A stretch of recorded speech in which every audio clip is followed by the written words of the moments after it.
Hello नमस्कार दोस्तों, आप सभी का स्वागत करता हूं जीरो एजुकेशन पॉइंट पर। आज हम लोग जीके जीएस के कुछ महत्वपूर्ण प्रश्न को देखेंगे जो एग्ज़ाम में बार बार रिपीट होते हैं। सभी टाइप के एग्ज़ाम में इस तरह का क्वेश्चन पूछा जाता है। तो चलिए स्टार्ट करते हैं आज का पहला प्रश्न से।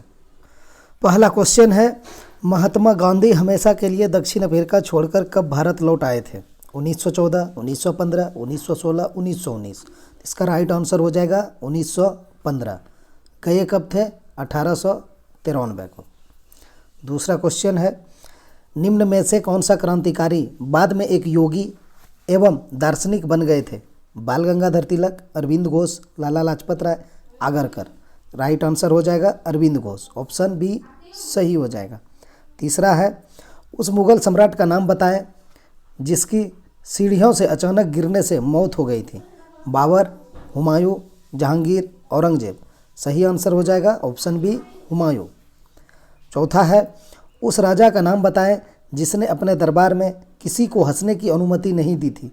Qutubuddin Aibak, Iltutmish, Alauddin Khilji, Balban.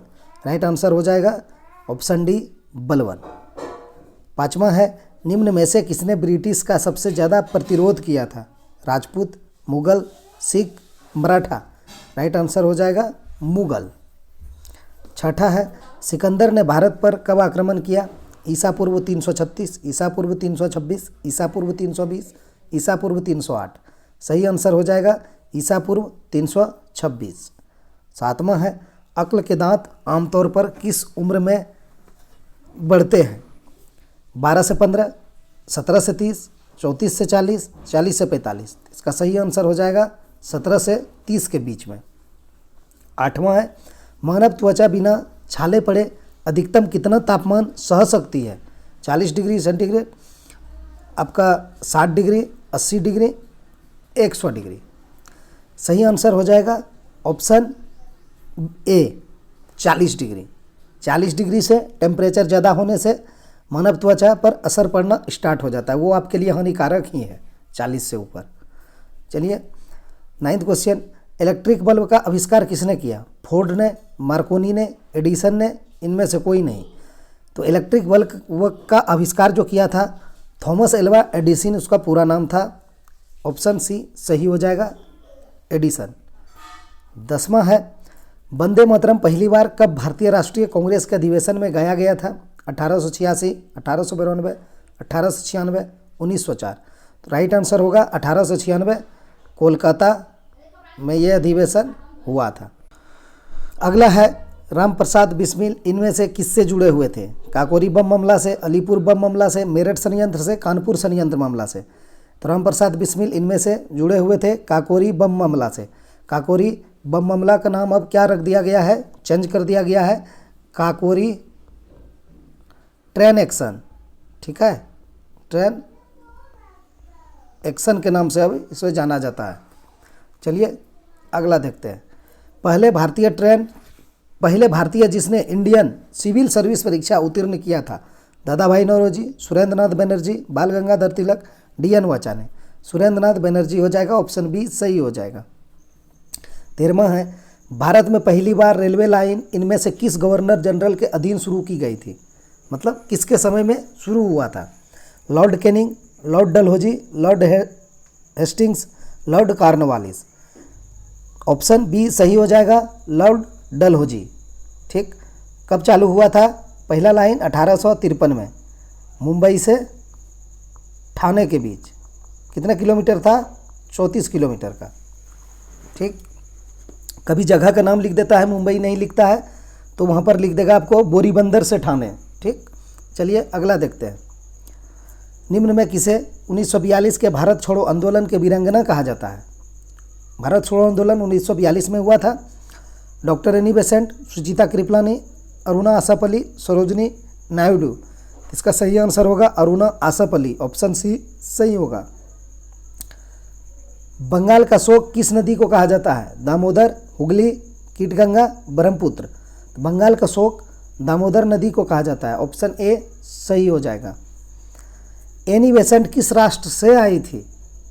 Switzerland, Ireland, England, Poland.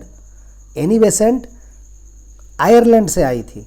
बाद में इन्होंने भारत की नागरिकता प्राप्त कर ली थी। ठीक है।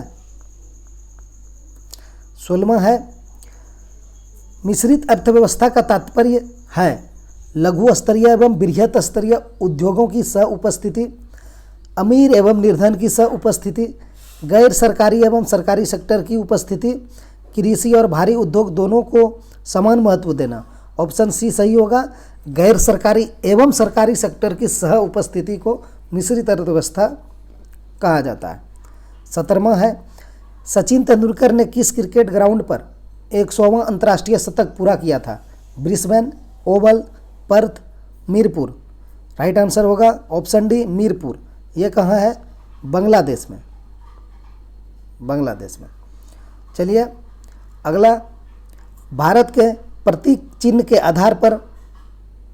आधार प्लेट के नीचे, भारत के प्रतीक चिन्ह के आधार प्लेट के नीचे अंकित सत्यमेव जयते शब्द कहाँ से लिया गया है? ऋग्वेद, रामायण, शतपथ ब्राह्मण, मुंडक उपनिषद। आंसर सही होगा मुंडक उपनिषद। 19वां है, वास्को डी गामा भारत कब आया था? 1492, 1498, 1398, 1542। राइट आंसर होगा ऑप्शन बी 1498। 20वां है, भारत में सबसे अधिक कोयले के भंडार हैं गोदावरी नदी घाटी में, सतपुड़ा की घाटी में, गंगा की घाटी में, दामोदर की घाटी में। इसका आंसर हो जाएगा ऑप्शन डी दामोदर की घाटी में। दामोदर नदी है ना, उसी घाटी में। झरिया का नाम सुने होंगे। झरिया कहाँ पर है? धनबाद डिस्ट्रिक्ट में है, झारखंड में। सबसे ज़्यादा कोयला यहीं पर है, दामोदर घाटी में। हम लोग पढ़ते हैं ना डीवीसी, दामोदर वैली कॉरपोरेशन, वही है, इसी नदी पर है। अगला है, किस बिंदु पर सेंटीग्रेड और फ़ारेनहाइट का तापमान समान होता है? 10 डिग्री, 0 डिग्री, -10 डिग्री, -40 डिग्री। तो -40 डिग्री पर दोनों समान होते हैं, सेंटीग्रेड और फ़ारेनहाइट। 22वां है, एक ही वाट के बल्ब की तुलना में ट्यूबलाइट की रोशनी शीतल महसूस होती है क्योंकि ट्यूबलाइट से ज़्यादा ऊंचाई में लगाई जाती है। ट्यूबलाइट का सतही क्षेत्रफल बल्ब से अधिक होता है। ट्यूबलाइट में टंगस्टन का उपयोग नहीं किया जाता है। ट्यूबलाइट कम बिजली की खपत करता है। ऑप्शन सी सही होगा। ट्यूबलाइट में टंगस्टन का उपयोग नहीं किया जाता है और बल्ब में क्या होता है? टंगस्टन का उपयोग किया जाता है। ये जो तार होता है अंदर में, वो क्या होता है ना, गर्म होकर प्रकाश मतलब प्रदान करता है, तो वो हीट हो जाता है। और ट्यूबलाइट में क्या है, वो टंगस्टन का उपयोग नहीं किया जाता है, उसमें गैस का उपयोग किया जाता है मरकरी के अंदर ट्यूबलाइट में, इसलिए वो हीट नहीं होता है। चलिए अगला देखते हैं। अगला है, एक पैदाम का मान है 6 मीटर, 6 फीट, 60 फीट, 100 सेंटीमीटर। तो एक पैदाम का मान जो है वो 6 फीट होता है। ठीक है। ये कहाँ देखा जाता है? इससे इसका नापा जाता है, समुद्र में गहराई नापने के लिए इसका यूज किया जाता है। ठीक है। एक पैदाम बराबर 6 फीट होता है। अगला है, इनमें से पेंसिल में क्या इस्तेमाल किया जाता है? Charcoal, silicon, phosphorus, graphite. Right answer होगा ऑप्शन डी ग्रेफाइट। अगला है, ब्लैक बॉक्स शब्द का प्रयोग निम्न में से किसके लिए साधारणतया उपयोग किया जाता है? यह एक बॉक्स है जिसमें विकिरण की रोकथाम के लिए उच्च ग्रेड के यूरेनियम को रखा जाता है। बी है, यह एक टाइम कैप्सूल है जिसमें महत्वपूर्ण घटनाओं को लिपिबद्ध किया जाता है जो किसी बार के लिए भी खोली जाएगी। ठीक है। यह हवाई जहाज में एक फ्लाइट रिकॉर्डर है। ऑप्शन सी सही हो जाएगा। ब्लैक बॉक्स जो है यह हवाई जहाज में एक फ्लाइट रिकॉर्डर है। जब प्लेन क्रैश हो जाता है या एक्सीडेंट हो जाता है तो इसी से जांच किया जाता है, ब्लैक बॉक्स से, कि किसके कारण ये एक्सीडेंट हुआ है। उसमें आवाज़ रिकॉर्ड होता है पायलट का। ठीक है। तो उससे कारण का पता लगाया जा सकता है कि किस वजह से एक्सीडेंट हुआ था या क्रैश हुआ था। अगला है, भारत का संसद गठित है केवल लोकसभा से, केवल राज्यसभा से, लोकसभा और राज्यसभा से, लोकसभा, राज्यसभा और राष्ट्रपति से। तो ऑप्शन डी सही हो जाएगा। भारत का संसद गठित है लोकसभा, राज्यसभा और राष्ट्रपति। हम लोग पढ़ते हैं ना, भारतीय संसद के 3 अंग होते हैं। ठीक है। 3 अंग में यही आते हैं, एक लोकसभा, एक राज्यसभा, एक राष्ट्रपति। ये तीनों मिलकर संसद का निर्माण होता है या तीनों अंग मिलकर कहा जाता है। ठीक है। चलिए 29वां क्वेश्चन देखते हैं। भारत के राष्ट्रपति को हटाने के लिए उनके विरुद्ध महाभियोग किसके द्वारा प्रस्तुत किया जाता है? राज्यसभा द्वारा, लोकसभा द्वारा, लोकसभा के अध्यक्ष एवं राज्यसभा के सभापति द्वारा, संसद के दोनों सदनों द्वारा। ऑप्शन डी सही हो जाएगा, संसद के दोनों सदनों द्वारा राष्ट्रपति को हटाने हेतु जो महाभियोग लाया जाता है वो संसद के दोनों सदनों में किसी भी सदन के द्वारा। ठीक है, तो महाभियोग की प्रक्रिया किस में है? राष्ट्रपति का अनुच्छेद कितना में? 61 में है, और 60 अनुच्छेद में क्या है? शपथ है। ठीक, शपथ हो। चलिए अगला देखते हैं।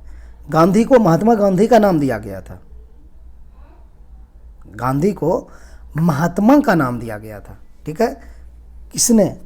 रविंद्रनाथ टैगोर ने, जवाहरलाल नेहरू ने, सरदार वल्लभ भाई पटेल ने, नेताजी सुभाष चंद्र बोस ने। ऑप्शन ए सही हो जाएगा, रविंद्रनाथ टैगोर ने महात्मा गांधी को महात्मा का उपाधि दिया था। अगला है, पहली भारतीय महिला जिन्हें भारत रत्न का सम्मान मिला। मदर टेरेसा, सरोजनी नायडू, इंदिरा गांधी, विजया लक्ष्मी पंडित। तो इंदिरा गांधी हो जाएगा, ऑप्शन सी सही हो जाएगा। दोस्तों आज इतना ही, मिलेंगे नेक्स्ट वीडियो में। वीडियो देखने के लिए बहुत बहुत धन्यवाद।